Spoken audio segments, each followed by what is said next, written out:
Hey, podcast listener, even if you are alone in your entrepreneurial journey, know that today, right now in your earbuds, you are joined by thousands of entrepreneurs from all around the globe seeking to grow better, more profitable, location-independent businesses.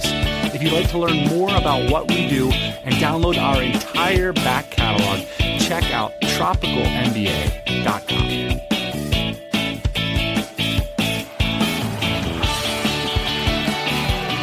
Today, we finally, with the help of our friend Taylor Pearson from taylorpearson.me, circle back to this 5-part series we're creating. The first part was about making that first $1,000 of income. You know, that's generally when you have that light bulb moment. It's like I figured out how to make entrepreneurial income. This episode is all about that next phase where it's like you're sort of making a living, but you're trying to figure out how to scale that and turn it into a real asset. It's pretty good if you can create yourself a job. Like that's better than applying for jobs. But that's not the situation we want to stay in. We want to build assets that grow over the years. So that's what we're going to talk about in today's episode. Let's do it.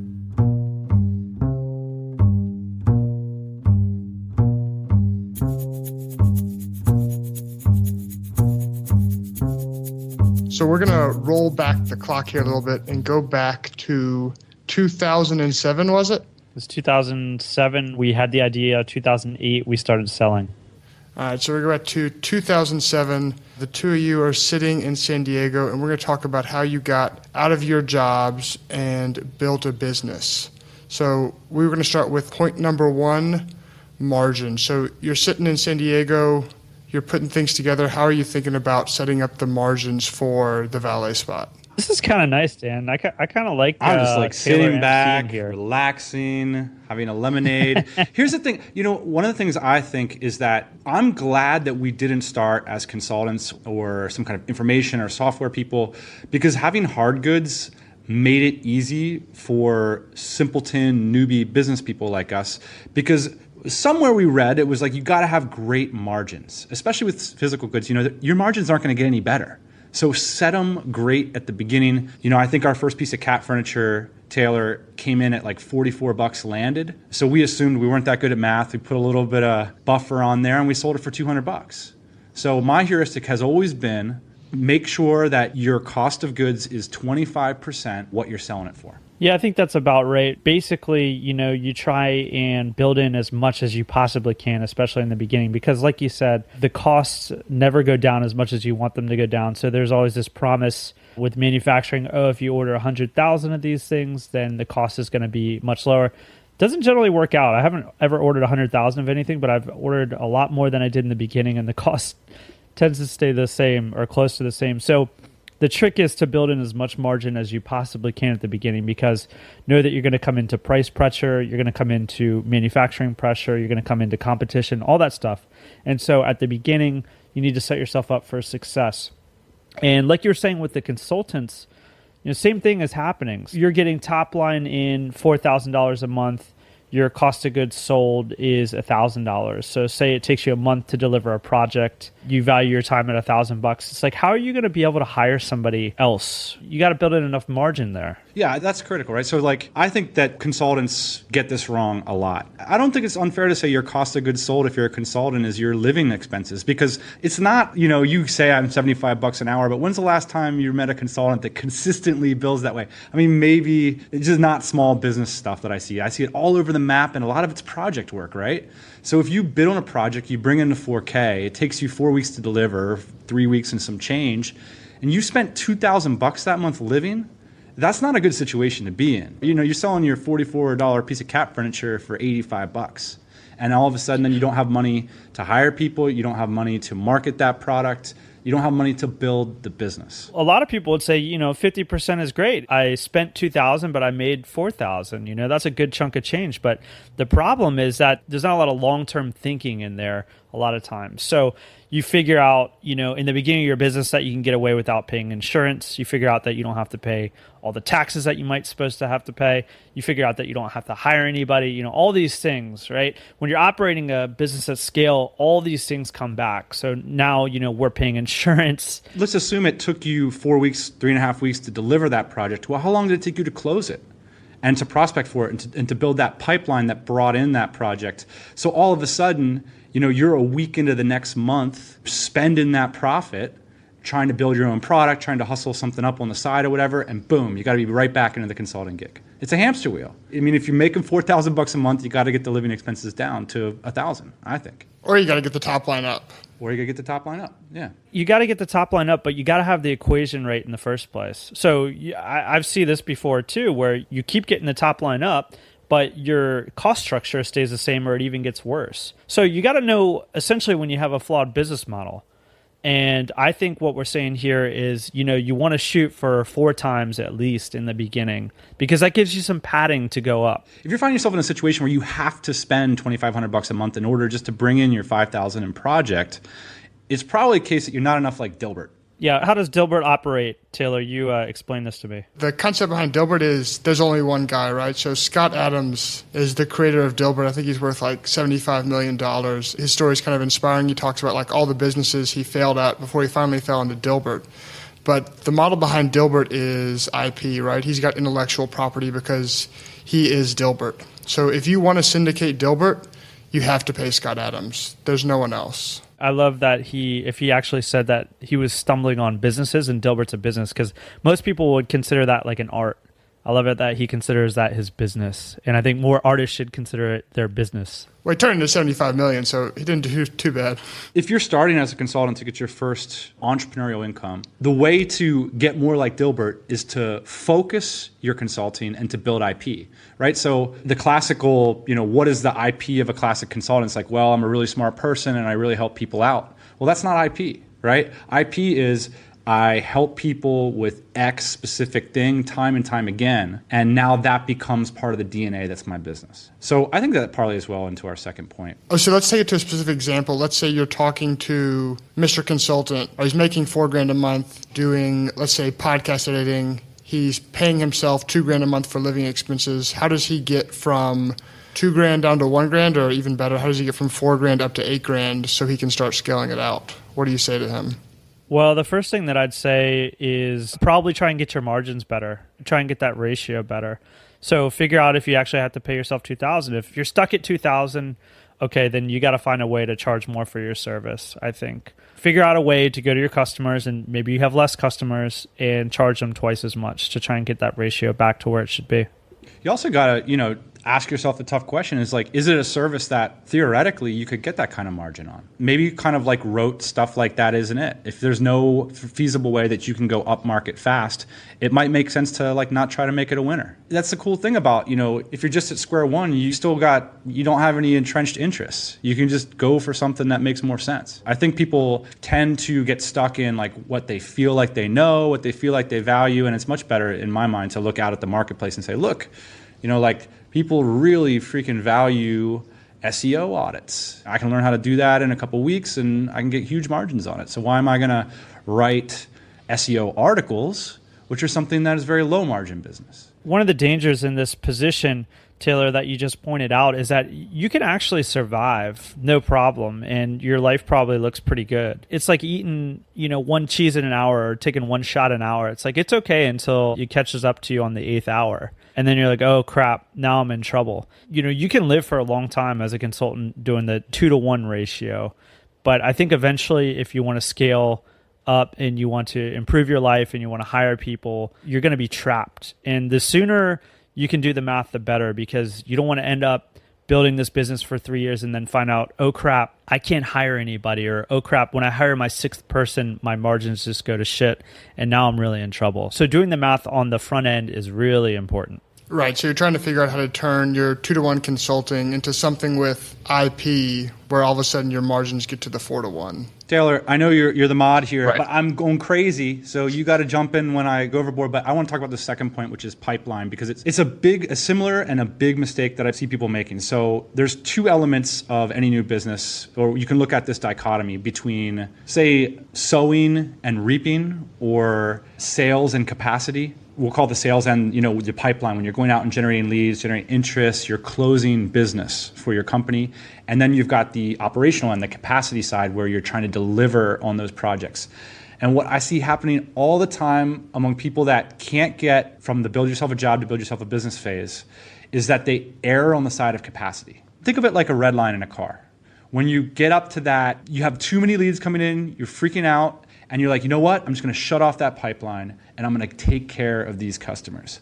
I love the instinct. Of course, you got to take care of your customers, but it's the wrong instinct if you want to build an asset and build a business. Okay, so what I think you need to do is learn how to shift and go way down in RPMs. And it's going to be hard, right? What most consultants do is they go back to the 6,000 and it's, hey, I'm still cruising along. Just like Ian said, I can do this for years.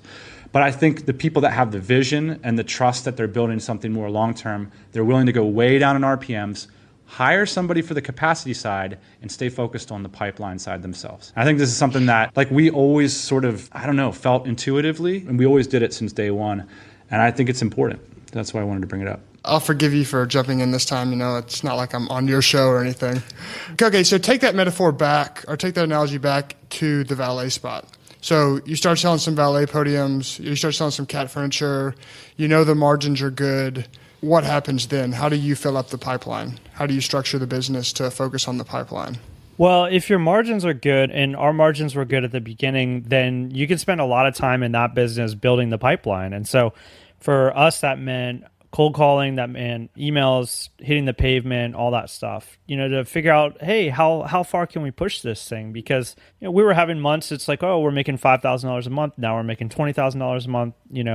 What's next? And all the time, like our cost structure on the back end is holding up to that. So I think for us, it meant that we could really push the top line number and focus on how big we could grow it and not have to worry too much about the back end, because like I said, we had figured out that cost structure in the beginning and we knew it was solid. There's also, I have an archetype in my head of the entrepreneur who's like really pipeline focused. They're just jamming, going out. We get in our heads about what successful delivery means, because you have, a lot of assumptions about that. It's incredible. Like Ian and I still surprise ourselves every time about like what successful delivery means. I think we've told a story on the show about our first batch of valet podiums. You didn't put a triangle bracket on the wheels. Come on, man. I was a junior designer at the time. I hadn't fully considered everything. You can imagine, like, all he had was like this, what do you call it? I can't remember all the technical terms anymore. It was just basically, it was like the wheels of this thing were bolted into a piece of tin foil, sheet metal. It didn't have any gusseting or bracing or anything like that. Super bonehead move.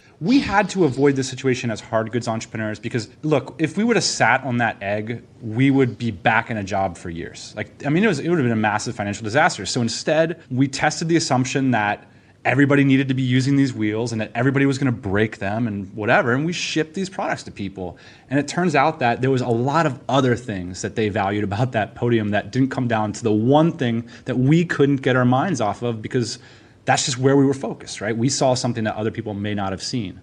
And I think with consulting, with information, with software, it's really easy to get in your head about that stuff and sit on that operational side rather than going out and pre-selling your next container. It's like, sir, from California Parking Company, I understand that we fixed your problem. Are you ready to order the next batch? Even though we're still trying to, you're always focused on that pipeline. And that's what's going to be the lifeblood of your business. If you take that accelerator off, that's where the innovation comes. That's where the cash flow comes. That's where the growth comes. That's where you need to be focused as the entrepreneur during the first few years of the business. So one of the reasons I think a lot of consultants go on to the productized service model is because, it can be a lot more profitable. And part of the reason it's a lot more profitable is because the margins are a lot more legible. What do you guys think about that? Right, because it's productized. You can clearly, how much time it's going to take you to get someone to do it. So it's easy to figure out the margins. Well, you can productize anything. That's the whole discussion about living costs and being a consultant. I just think it's like the right framework to think about things. Like there's always a cost of delivery. Sometimes it just takes you a little bit more spreadsheet room to figure it out, right? But I think understanding what your cost of delivery is critical to understanding whether you're going to be able to find some leverage or whether you're going to constantly be on the entrepreneurial hamster wheel, which happens a lot. Right. So the first point is you build the business around you being able to spend all your time filling up the pipeline. But what did filling up the pipeline look for y'all at first? Was it like you got a scraped VA spreadsheet on Odesk of valet companies and cold call them? Or was it AdWords or was it SEO? Like how did the pipeline start filling up? And then at what point did you have the confidence to take that pipeline and go higher? It was all the things that you just said there, Taylor. It really was. It was scrape VA list. It was SEO. It was AdWords a little bit later on. And the confidence really came from the customers. Talking to these people, figuring out what they wanted to see, having them give you their money, turning that money into another container, and just trying to estimate just about how big the market was. We're hearing from guys, oh, I buy 10 of these a year. And some other guys say, oh, I buy 50 of these a year. It's like, wow, there's some money in this market. And so it was just having the confidence to understand that, A, we could compete with our product. That was after our first production run. After we sorted it out, A, we could compete with the product, and B, we could be a leader in this marketplace. So what was your timeline? You started putting things together in 2007. You started selling in 2008. How long until you got to your first hire? It was definitely too long. I'd say about a year and a half in, finally made the decision. It was the same decision that we made when Dan said, Ian, you got to quit your job so you can focus on product development. It was just like not enough hours in the day. And we figured out specifically what would grow that company. So what grows that company is new product development. And that's been since day one. That's the reason why that company grows. I mean, it grows from, the market growing, it grows from acquiring more customers, but the number one way that we see big ups in the graph is through product development. So coming out with new products. And so when I initially quit my job, it was so I could focus on product development. I did product development, and then I got tied up in sales and warehouse and all this other stuff that encompasses the business. And then we sat down again. We said, okay, I think it's time to hire again because we got a bunch of product development that needs to get done. It's not happening. So it was almost like a plateau, if you will. We developed these products that were doing well, but we needed to take it to the next level. And that type of business, we had to go again at product development. Were there like hard numbers at which you hired, or was it like a gut instinct, like this is taken off and we're the bottleneck, so we just got to go higher? Well, you can go back and listen to some sketchy tropical MBA lifestyle business podcast episodes from the beginning and hear our thoughts on that. It wasn't hard numbers. I mean, I remember, Dan, if you don't remember this, I would be surprised, but months basically, should we hire, should we not hire, should we hire, should we not hire? And both of us were essentially living on rice and beans, but in this type of business, it's capital intensive. So always trying to navigate inventory and things like that. And so trying to balance the cost of goods sold with a hire was not easy for us, but we went back and forth for months trying to decide if we had the cash flow to hire somebody, specifically the cash flow.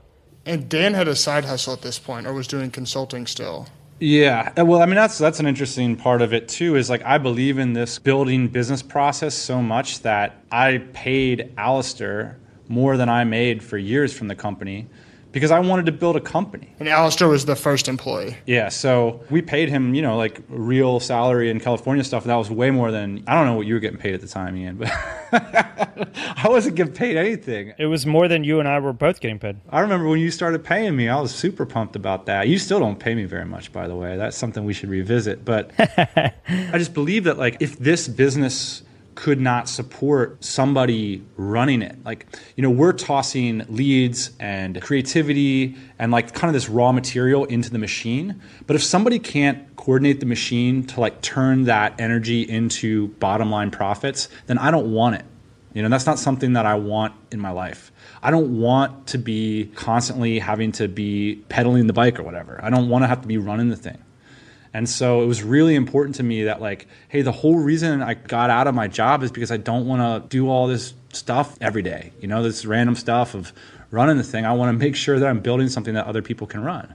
So that way I can do, like Cam Collins said, he quoted Seth Godin saying, we should be creating and connecting. And like, yeah, I did have consulting income streams that were super leveraged. That's a whole nother story in itself. That's a good one, by the way. I don't know if I've told that one, but that allowed me to stay creating and connecting. And if I would have taken Alistair's salary, I would have been sitting in that dungeon running the machine, and I'd rather be out there creating it. So what's the takeaway here? Like, what would you say to the consultant? He's got to the same point. He got his margins. He's working on his pipeline. Start paying the employee more than he's paying himself. Optimize for interesting, like you said. You had that in a note somewhere. Think about the two situations. Like, what's interesting? Like, let's put Alistair into this, or somebody talented like him, and see if it works. Let's spin this top. Like, let's fire up the engine and see what happens. Versus, you know what? I'm just gonna grind it out, and I'm gonna make more calls, and I'm gonna do more of this and do more of that. And it's like that, doesn't work for me. Like, I want to find a machine. I want to find an asset that runs without me. And again, I'm not saying I just walked away from the thing. Like I was at the time. So like, why aren't you there, on the phone talking to customers and stuff? Well, because I was building a marketing team in the Philippines. At the time, now if people would laugh, at the time it was an innovative SEO strategy. We had an innovative web platform. We were out, I know you're laughing at me. We were out competing everybody. I was optimizing for interesting because I knew what picking up the phone with a customer was like, but I didn't know what SEO was. I didn't know what the web was. I didn't know what the Philippines was. I didn't know all this stuff. So I felt like that was the upside, and I wanted to be where the upside was. Well, in that industry, it still is innovative. Back to the advice though, like project delivery is important. It's critical. It's got to happen, but it's not where the interesting stuff's happening. Good thing there was two of us, because not all of us could do interesting work like that. So. But you're right though, Dan, to say, what we were doing, we were out hustling everybody on the SEO side and on the marketing side. These guys in this industry didn't know anything about that. And that was a huge advantage for us, getting that leg up and getting into the Philippines and having that cost structure. Our cost structure was far lower than these guys because we had teams overseas. And so it was actually critical to our success in the beginning that we had that kind of dichotomy between me and you. And how long after you hired Alistair did you start recruiting in the Philippines? Or were those at the same time? That was going on at the same time. So Dan was over in the Philippines building out that team, and I was building the team in California. So it was happening at the same time. We knew that we needed marketing chops, and then I knew that I needed help so I could get back to product development. Okay, we had good margins, Taylor, but that taking the shots analogy, Ian, we were taking shots for 2 or 3 years, and we didn't know how we were going to feel about it. It was still a little bit unclear there, how things were going to work out. Yeah, to circle back around to you and Taylor's point about optimizing for interesting, I think that we were doing a lot of that. And I think that the bottom line is a lot of people forget about that entrepreneurial moment. You had an entrepreneurial moment when you decided to quit your job and become a consultant. And then all of a sudden you had a job for maybe a long time. And then you got to have another entrepreneurial moment at some point. You got to say, you know what, I'm not going to work this job anymore. I'm going to make sure that my margins are tight, and I'm going to go out and hire people, and I'm going to focus on something else, or I'm going to focus on building this business even bigger. You got to have several entrepreneurial moments. You can't just have that one in the beginning. And I think that that's where people get stuck. Taylor, let me ask you a question. How much do you think having fun plays into all this? You met all these people now. You met hundreds of successful entrepreneurs. How much of them are hating life? Is there a correlation with doing the fun stuff? Because I feel like that's one thing when I look back at Ian and I were just, we want to do what's right, but also it's given two paths in the woods, I want to go down the one where there's a keg at the end of it. I want something fun to go do. There's definitely an element of the grind, right? But I think talking about optimizing for interesting, I've called it bootstrapper's secrets. So Peter Thiel's got his concept of the great secret he built PayPal around was you should be able to transfer money on the internet. But all these bootstrap businesses have these little mini secrets built in. So it's I can build a development team in the Philippines, or we can manufacture in China, or we can innovate on product development in the valet market. And those ended up being the sustainable competitive advantages for that business, to this day. Or Ian deeply understands cats in a way that others don't. We got a couple more points here. We're getting long in a tooth here, guys. I understand it so much that mine is howling right now and scratching the couch. All right, so that brings us to our fifth point, living broke. So the company started putting things together in 2007, started selling in 2008. How long were you living broke for? What was the timeline on plowing everything back into the business, and how did you think about that? Wow, I guess this is a Ian question. He's got a reputation for that, though, but I put my Mint account up against anybody's.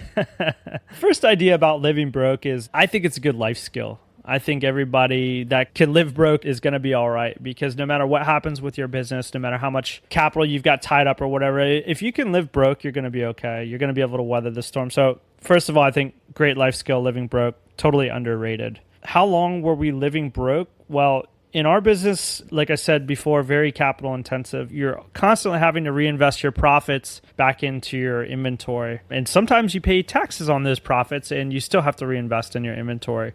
And so, there was years, Taylor, where we didn't see any money. And we had to reach a certain level of scale. And for everybody, that's kind of different. But, it wasn't honestly until maybe 3 or 4 years ago that we actually really started getting paid in our business. This circles back to the first point, though, for me, which is you have to think of it like a business, right? So let's say you have a services business that generates, $500,000 a year in sales.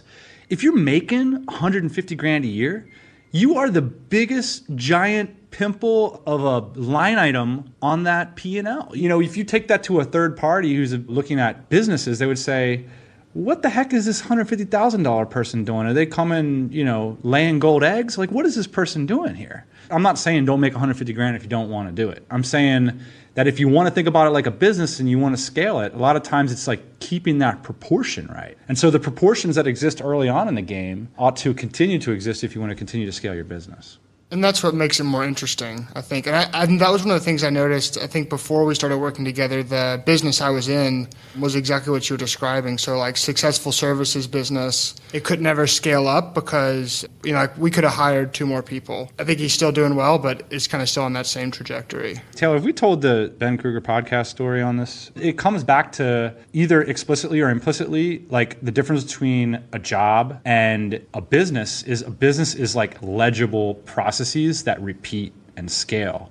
And a job is like, yeah, this is all messed up, like take a broom and clean it up, and kind of work your way through it, right? That's a job. There's also a mindset aspect to it of like, are you trying to build an asset? Like you could write an SOP for productized consulting and then just like execute on that yourself and just have it be like a profitable consultancy. The story behind Ben is good because basically cold emailed you a couple times, cold emailed Dan saying, let me edit your podcast for free, and then came to me. I was editing the podcast at the time. You said no. You referred him over to me, and I wanted to do it because I wanted to test out the SOP. Ben is a great case study in focusing on the pipeline, by the way, because so this is Ben from Authority Engine. We're talking about him without his, I feel like a gossip show a little bit, but Ben's an amazing entrepreneur, super talented, and he doesn't take no for an answer in like the best possible way. Like a lot of times, people are like, how do I get an apprenticeship, or how can I get you to do something for me? And it's like, you got to hear the no a lot of times. You got to keep going around it a different way. And Ben did that. I was like, no, I don't want you to do it. And he's like, well, what if I did it this way? It's like, no, I don't want you to do it. It's like, well, where are you going to be this weekend? It's like, I don't know. I was like, well, I'm just going to write what's Taylor's email address? You know what I mean? And like, honestly, like you keep working it and you get to a yes. You guys remember when Clay Collins quoted Dave McClure saying, welcome to the NFL? The reason as an entrepreneur, if you want to build a scalable business, you stay on pipeline is because that's the NFL. Like that's the tough stuff. Getting to the yes. Am I making sense here? Yeah, you're making sense. To circle around to Taylor's story about the guy that you used to work for, Taylor, I've met that guy a million times, That guy doesn't have any plans to scale his business, but the interesting thing about that guy is most of the time he doesn't have any plans for an exit either. Somebody comes in, like you said, Dan, they look at that line item, $100,000. They look at all the IP that guy has. You think, well, this is the only guy that can run this business. The clients talk directly to him. He's super wrapped up in this thing. There's no way I'm going to buy this business. What am I buying here? A lot of times they'll come in, they'll say, okay, yeah, you do have an interesting customer list. We'd like to buy that from you, but we're only going to give you half as much as you're asking, and you're going to have to work for us for the next 2 years or 3 years. I see that happen a lot. There's hidden value there then in going off and doing things that are interesting and tangential to the primary thing. Like once you start getting that momentum, and this is like actually more advanced stuff. Maybe we shouldn't be talking about it in the second part of the series. But you're right. I've seen this because we used to do some like acquiring and merger stuff. And you'd see this all the time in like sub $1 million businesses is that it's just absolutely this dynamo that's like just putting it on their shoulders and running the whole thing. You don't want anything to do with that. So even, if you're able to make a good salary for a couple years, that's only just a couple years and you worked for it the whole time. I always remember this conversation I had with David Hehenberger. It's like, would you rather make $5,000 a month as a consultant or $1,000 a month selling ebooks? And to me, it's a no-brainer. It's a no-brainer. I can't imagine the person that would want $5,000. And the truth is that a lot of people want it because they want to go to the restaurant that month or whatever. And I get it. That's cool. But if you have the restaurant now, you might not own the restaurant 5 years from now. Final thoughts for me on this living broke thing. I think we're advocating taking less salary so you can reinvest back into your business. The only way that really works is if the asset is growing. So I think everybody should be conscious of that. Don't take less salary if you're not growing the asset, because then you're not making money in either direction. So the idea here is to take less salary so you can reinvest so it increases the value of your asset. If you're not increasing the value of your asset, this is not a worthwhile endeavor. That's a good point. And, the personal income trap, it doesn't get any easier as you go along, It's going to be just as hard to stay focused when you're making $500,000 a year in sales as when you went from $2,000 to $1,000 a month in living expenses because you realize you need better margin on those projects you're delivering. Boom. Well, I've enjoyed having you guys on the show. It's been fun. Thanks for having us, Taylor. Thank you, Taylor. Maybe we'll do it again. Taylor Pearson from TaylorPearson.me. This one will be at tropicalmba.com/build a job. We'll have some links. James Altucher interviewed the Dilbert guy. What's his name? Scott Adams.